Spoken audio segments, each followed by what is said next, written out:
Hello students, welcome back to Gravity Classes. हम JEE Main 2020 3 सितंबर first shift का paper discuss करने जा रहे हैं, फिजिक्स का क्वेश्चंस। बच्चों दोबारा जेई मेन 2020 फिजिक्स का पेपर डिस्कस करने जा रहे हैं 3 सितंबर शिफ्ट 1। बच्चों को ये क्वेश्चंस प्योरली मेमोरी बेस्ड हैं, तो डाटा थोड़ा सा एक्चुअल क्वेश्चन से डिफरेंट हो सकता है, बट जो डाटा है हमारे पास उनको प्रॉपर कॉन्सेप्ट के थ्रू हम समझेंगे। तो क्वेश्चन है बच्चों, a balloon filled with helium suddenly burst at certain temperature, the process will be. एक बैलून है, सडनली बर्स्ट हो जाता है, तो प्रोसेस कौन सी होगी? सडनली बर्स्ट हुआ है, इंस्टेंटेनियस प्रोसेस है, तो प्रोसेस विल बी एडियाबैटिक। एकदम से प्रोसेस एकदम से बर्स्ट हो गया तो there is no time for heat exchange, तो प्रोसेस कौन सी होगी? एडियाबैटिक। उसके बाद फास्ट प्रोसेस है, तो फास्ट प्रोसेस कैसी होती है? इरिवर्सिबल, मतलब वापस उस स्टेट तक नहीं आएगी, वो इरिवर्सिबल प्रोसेस है, तो आंसर क्या होगा? Irreversible adiabatic. तो बहुत ही आसान सा क्वेश्चन था। Next, A cylindrical container of volume 500 cc is partially filled with mercury at 30 degrees Celsius. The container is then heated. After heating, the free volume remains same. Okay, container का expansion coefficient of expansion दिया हुआ है, volume coefficient of expansion and mercury का coefficient of expansion दिया हुआ है। हमें निकालना है कि वॉल्यूम ऑफ मरकरी कितनी है, कंटेनर के अंदर मरकरी का वॉल्यूम कितना है, और जो इंपॉर्टेंट चीज़ है वो क्या है? After heating the free volume remains same. जो खाली जगह थी कंटेनर के अंदर, उसके वॉल्यूम पे कोई फर्क नहीं पड़ा, वो वॉल्यूम जितना पहले खाली था बाद में भी उतना ही है। ठीक है, तो देखो थोड़ा सा इसको प्लॉट करके एक बार समझते हैं। क्वेश्चन है क्या? एक कंटेनर है, इस कंटेनर के अंदर पहले मरकरी फील्ड है, मरकरी भरी हुई है इसके अंदर। कंटेनर का वॉल्यूम है 500 सेंटीमीटर क्यूब, तो कंटेनर का इनिशियल वॉल्यूम है 500 सेंटीमीटर क्यूब। मरकरी का वॉल्यूम V मान लेते हैं। इनिशियली मरकरी का वॉल्यूम हमने V मान लिया, तो जो खाली जगह है उसका वॉल्यूम कितना हो गया? 500 माइनस V। ये बात कर रहे हैं इनिशियली, अभी कोई इसको हीट सप्लाई नहीं की है, कोई यहाँ पे एक्सपेंशन नहीं है अभी। इनिशियली कंटेनर का वॉल्यूम 500 सेंटीमीटर क्यूब था, मरकरी का वॉल्यूम V मान लिया, यही V हमें निकालना है, मरकरी का वॉल्यूम V निकालना है हमें, और जो खाली जगह है उसका वॉल्यूम हो गया 500 माइनस V। अच्छा, यहाँ से हम इसका यहाँ से इसको हीट सप्लाई करते हैं, ये एक्सपेंड करता है। अब जब इसको हीट सप्लाई करेंगे तो मरकरी भी एक्सपेंड करेगी, कंटेनर भी एक्सपेंड करेगा। अगर हम मरकरी की बात करें, एक्सपेंशन के बाद मरकरी का वॉल्यूम कितना हो जाएगा? मरकरी का वॉल्यूम, तो एक्सपेंशन के बाद मरकरी का वॉल्यूम होगा initial volume V 1 plus gamma of mercury delta T. ये हो गया एक्सपेंशन के बाद मरकरी का वॉल्यूम। अच्छा, एक्सपेंशन के बाद कंटेनर का वॉल्यूम कितना हो जाएगा?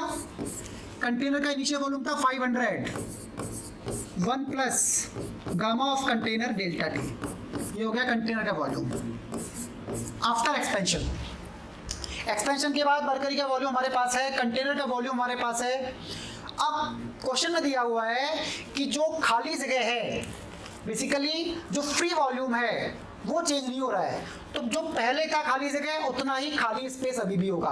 कहने का मतलब कंटेनर के वॉल्यूम में से अगर मरकरी का वॉल्यूम सब्ट्रैक्ट कर दूं, यानी कि Vc minus VHg after expansion container के वॉल्यूम में से मरकरी का वॉल्यूम सब्ट्रैक्ट कर दिया, तो ये आ गया अगेन फ्री वॉल्यूम, और ये पहले वाले फ्री वॉल्यूम के बराबर है, यानी that is equal to 500 minus V।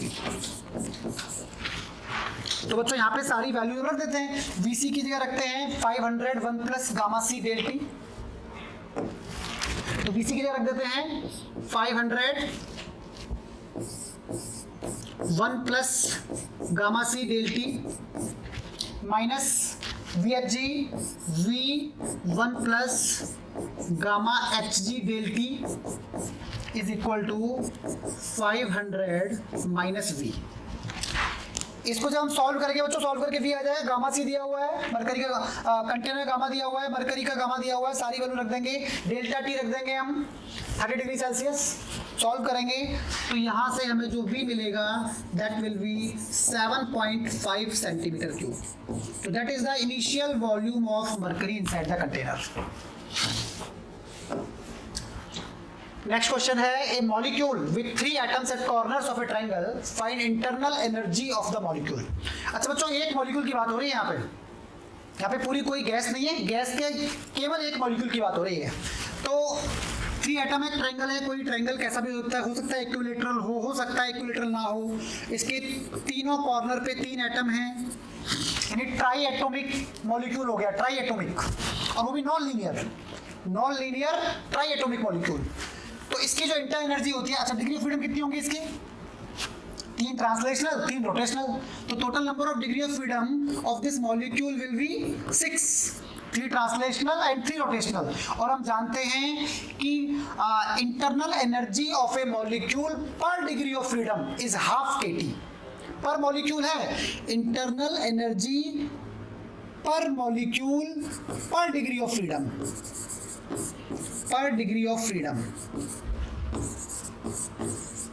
this is ½ kT, where K is Boltzmann constant, T is temperature in Kelvin. Internal energy of molecule per degree of freedom, that is ½ kT. यहाँ पे molecule तो एक ही है, but degree of freedom 6 है, 6 है degree of freedom, तो inter energy क्या हो जाएगी? 6 × ½ kT। तो answer is 3 kT। K is Boltzmann constant. Next, current is flowing is regular hexagon of side length 10 cm and number of turns 50. Find magnetic field intensity at the center of hexagon. तो बच्चों magnetic field का एक बहुत ही आसान सा question है। एक regular hexagon है, रेगुलर का मतलब जिसकी सारी साइड्स बराबर हैं। एक रेगुलर हेक्सागन है, करंट फ्लो कर रहा है आई, साइड लेंथ की साइड दी हुई है 10 centimetre, this is 10 centimetre, number of turns दिए हुए 50, मैग्नेटिक फील्ड निकालनी है सेंटर पे। तो बच्चों ये सेंटर है, अगर यहाँ पे हम इसको ज्वाइन करते हैं एक साइड के दोनों एंड से, तो ये एंगल कितना होगा? बेसिकली 6 साइड है, रेगुलर पॉलीगन है, और 6 साइड मिलके सेंटर पे कितना एंगल बनाएंगे? 360। Total angle at the centre is 360 degree. तो एक साइड कितना बनाएगी? 60 डिग्री। 6 साइड, टोटल एंगल 360, तो एक साइड की वजह से एंगल कितना बनेगा? 60 डिग्री। तो दिस एंगल इज 60। अच्छा यहाँ से परपेंडिकुलर डाल के और दोनों एंगल 30, ये भी 30 और ये भी 30। अब इस वायर की वजह से, ये जो एक वायर है या ये जो एक साइड है, पहले इसकी वजह से मैग्नेटिक फील्ड निकाल लो सेंटर पे। तो केवल एक साइड की वजह से magnetic field due to one side, पहले हम वन साइड की बात कर रहे हैं, और ऑल्सो वन टर्न, क्योंकि नंबर ऑफ टर्न भी दिया हुआ यहाँ पे, नंबर ऑफ टर्न 50। तो हम पहले बात कर रहे हैं magnetic field due to one side and one turn. इसकी वजह से जो मैग्नेटिक फील्ड होगी, this is direct formula, μ0/4π I/r sin alpha plus sine beta. μ0/4π I/r sin alpha plus sine beta. तो आर क्या है? Perpendicular distance of point from the side और from the wire, ये डिस्टेंस आर है, this perpendicular distance is R. कैसे निकालोगे? tan 30 equal to 5/r, tan 30 is equal to 5/r। तो इसको निकाल लेते हैं, tan 30 is equal to 5/r। tan 30 होता है 1/√3, तो r आ जाएगा यहाँ से 5√3 सेंटीमीटर। तो r हो गया 5√3, r हमारे पास हो गया 5√3। μ0 को ऐसे ही रहने देते हैं, 4π I तो I है दिया हुआ है, r की जगह 5√3, ये सेंटीमीटर है, तो इंटू 10⁻⁻², मीटर में कन्वर्ट कर लिया इसको। अल्फा बीटा कितना है? अल्फा 30, बीटा 30, दोनों 30 हैं, तो साइन 30 प्लस साइन 30।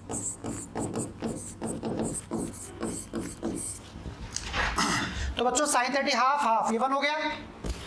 यहाँ पे ये 20√3 इंटू 10⁻⁻², 20√3 इंटू ये ऊपर 100 हो जाएगा, 100/20√3, दैट इज 5/√3। तो यहाँ से आ रहा है μ0 I 5/√3 पाई। ये आया है एक साइड का एक टर्न, एक साइड की वजह से वो भी एक टर्न। अगर एक साइड की वजह से इतनी है, तो बताओ, हम टोटल मैग्नेटिक फील्ड निकालना चाह रहे हैं, total magnetic field at centre. तो एक साइड की ये है तो टोटल 6 साइड है, तो 6 साइड की वजह से क्या हो गई इंटू 6। अच्छा इंटू 6 क्यों किया? क्योंकि बच्चों ध्यान से देखो, हर साइड की वजह से डायरेक्शन अगर देखोगे राइट हैंड रूल से देखोगे तो इसका डायरेक्शन कहाँ आएगा? करंट फ्लो कर रहा है राइट की तरफ। अगर इस वायर में देखें तो करंट फ्लो कर रहा है राइट की तरफ, तो मैग्नेटिक फील्ड सेंटर पे आएगी into the plane. Current right की तरफ, एट सेंटर देखोगे तो magnetic field will be into the plane. इस वायर की वजह से भी इनटू द प्लेन, ऐसे सारे वायर्स की वजह से इनटू द प्लेन होगी। यानी कि सारे जो 6 वायर्स हैं सबकी वजह से मैग्नीट्यूड और डायरेक्शन सेंटर पे सेम होगा मैग्नेटिक फील्ड का, इसलिए डायरेक्टली ऐड कर देंगे हम। तो इनटू 6 कर दिया मैंने, ये आ गया एक टर्न, पूरा एक टर्न। अब नंबर ऑफ टर्न से 50, तो टोटल आंसर इनटू 50 और कर दो यहाँ पे। ये टोटल मैग्नेटिक फील्ड आ गई सेंटर पे। इसको सॉल्व करोगे तो ये हो जाएगा 50 इंटू 5 250, और इंटू यहाँ पे देखोगे तो ये 2 है, 500√3 mu naught I upon pi. That is the final answer.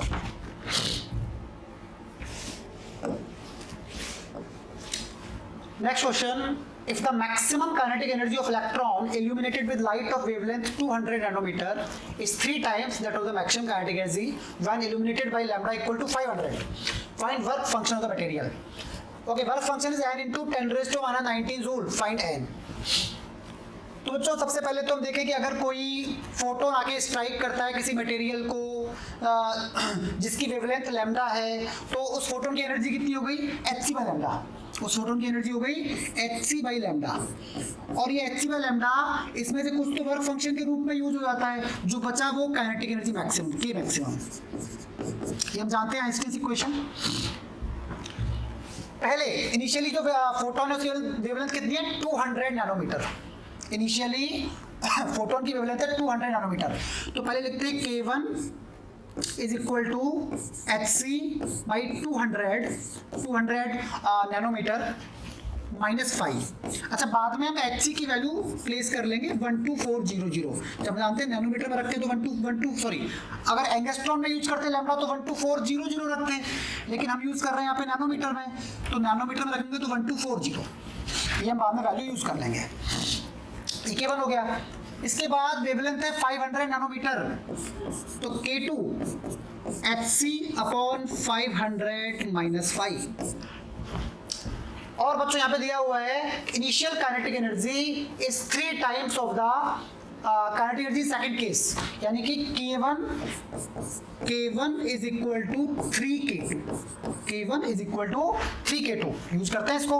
तो K1 है hc upon 200 minus 5 is equal to 3 hc upon 500 minus 5। अब बच्चों यहाँ पे hc थोड़ा सॉल्व करेंगे इसको हम। hc की जगह 1240 यूज कर लेंगे और सॉल्व करके आंसर आएगा 0.62 into 0.62 electron volt. Answer will be 0.62 into electron volt.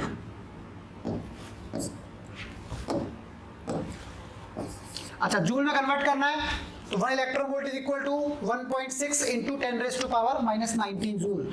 तो 0.62 into 1.6 into 10 raise to power minus 19 joule, and approximately will be equal to 1 into 10 raise to power minus 19 joule. The value of n will B 1।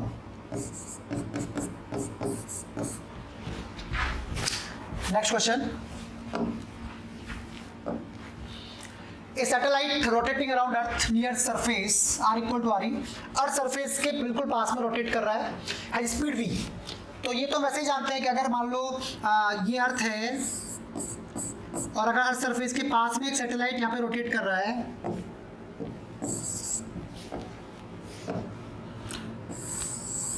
मान लो ये अर्थ है और अगर इसके पास में कोई satellite यहाँ पे रोटेट कर रहा है, तो इसकी स्पीड क्या होती है? √gm/r। √gm/r। r is the mass of planet, not the satellite. r is the mass of, यहाँ पे अर्थ का मास होगा m और r रेडियस। इसके बाद हमने इसकी स्पीड को इंक्रीज कर दिया, अभी रोटेट कर रहा था, हमने इसकी स्पीड को इंक्रीज करके कर दिया √3/2 टाइम्स कर दिया, √3/2v कर दिया। तो वो जब maximum distance from centre of earth क्या होगी?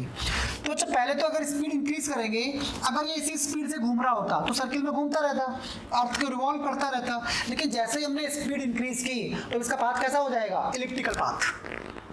हमने जैसे यहाँ पे स्पीड चेंज की, अगर इसी स्पीड से रहेगा तो सर्किल में घूमता रहेगा, लेकिन जैसे हमने स्पीड बदल दी, अब इसका पाथ कैसा हो जाएगा? इलिप्टिकल।